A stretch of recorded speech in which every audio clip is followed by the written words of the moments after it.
As evidence, Jessel is the composer and the murderer of the title. As evidence, he called on the dreaded performance of Schoenberg's second string quartet. For the second time, he gave me no particular feel for the musical specifics, instead waxing lyrical about the riot at its premiere. This was an exaggeration. There was a minor disturbance. And the entrance of the singer in the final two movements before resorting to an explanation of the internal argument of the quartet, as though a dissertation made for a memorable melody. I'm afraid I laughed. He continued tetchily, "Well, you asked me once whether I had experienced a moment of specific musical awakening, and you seemed not to believe me when I said I hadn't. I know what you wanted, some old rot about the afternoon I heard farmhands singing a beautiful melody that sang to my English soul. Well, my transfiguration occurred upon hearing the string quartet. That was the moment I knew that I would become a composer." "Well, but you already were a composer." "That was the moment." "Oh, then your middle period has begun, the rejection of previously cherished beliefs, right on cue." "Play me a little of the Schoenberg," I said teasingly. I assumed he was exaggerating, inflated by his own oratory. "Let me hear this transformative music." "It is not only the music, besides I can't possibly." "Sing a little then." "Jessel, that string quartet in F sharp is a fraud. It is neither a quartet, having 5 performers, nor a string anything, since there is a singer, and probably, given its composer, not in F sharp. And so, Jessel takes him to the English premiere, and this is what happens. As Jessel hurried us to our seats, I gathered my thoughts about the entertainment to come. The second string quartet dated from some years earlier, that much I knew prior to Schoenberg's complete conversion to atonality. Limited evidence of the culmination of this wretched process had already reached our shores, but was easily avoided. I had not thought it crucial 2 years previously to attend the 5 pieces for orchestra, so unnecessarily granted a world premiere at the Queen's Hall. That's not to say I didn't review it. One need not always be prejudiced by a performance. What I did not know was how completely the second string quartet dramatized the very moment of Schoenberg's defection. In the next morning's Times, the critic wrote that Schoenberg was standing on the edge of the precipice, just making up his mind to take flight or accept the result in a fatal fall. That was wrong. It was 3/4 of the way through the piece that Schoenberg leaped. The quartet began mildly enough with a pleasingly melodious morsel, easily hummed, and an excursion into the extended tonality of the later Romantics, no more, no less. Harmony was stretched, but not unduly so. The music, which struggled to get going, was scratchy, unhappy, fragmentary, inchoate in melodic structure to this old-fashioned ear, but quite appropriately modern, with its foot firmly in F sharp. Notwithstanding its unfortunate provenance, Schoenberg may have been Austrian, but his mother tongue was German, I might have allowed myself to like it. The second movement, in quadruple time, was nothing out of the ordinary. Jessold was sitting in blissful attention, lost in tones, circling, weaving, every inch the boy I had seen at Hatton those 4 years ago.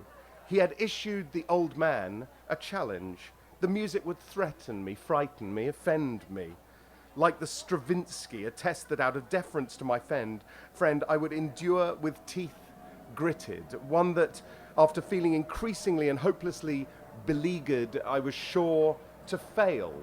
I had worried that in the face of Schoenberg's modern, unmusical onslaught, words would fail me. How wrong Jessold had been. Anyone who had the slightest acquaintance with the later Strauss could appreciate this, even dismiss it, I might say, as pleasant old hat. Faith in my critical abilities came flooding back. It was in the slow third movement, however, that the much-trumpeted soprano, here Miss Carrie Tubb, made her entrance. The quartet seemed to be playing against her, trying to put her off, but Miss Tubb sang with great tenacity. Either her intonation was superb, or she was singing the wrong notes perfectly. This third movement, the movement of sand shifting beneath my feet, gave me an increasing feeling of queasiness, but it was certainly not beyond my comprehension. It affected me, but I felt no appreciation of any beauty, no ennoblement, no potential for catharsis. There was nothing much about it that I care for in music. My demands are not obscure. A melody that soars and moves me, a harmony which transports that melody to a new dimension, orchestration which enriches the whole, sense, I suppose, rather than nonsense. Some of the chamber music I loved remembered itself to me: the Trout, the Archduke, intimate conversations between friends. This was an argument with no winners. At the climax of the third movement, Miss Tubb sang, "Nimm mir de Liebe, gib mir deine Glück, take away my love, give me your joy." And it was on the high note, Liebe, that she let out a blood-curdling shriek, a high note that immediately plummeted 2 octaves, quite the equal of anything I'd heard at Covent Garden. She was doing no more than Schoenberg had insisted. This note was the composer's warning, his red flag to faint hearts. The fourth movement, Rapture, was his jump from the cliff. Any musical critic worth his salt can quell a revolution by placing it in cozy context. There is no new thing under the sun. But nothing could have prepared me for the onslaught that Schoenberg chose to inflict.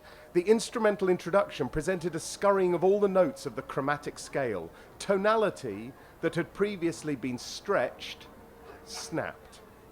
Time, whose metronome makes music tick, became immeasurable. The strings did not accompany the voice in any sense. They fought the voice. Only rarely was there any hint that these 2 components were participating in the same event, let alone in the same piece of music. The quartet seemed to be at war with itself, yet continued as though nothing was wrong. In the maelstrom, I glimpsed Schoenberg's intent.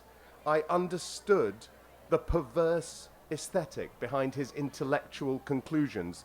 The poles of tonality and atonality were reversed.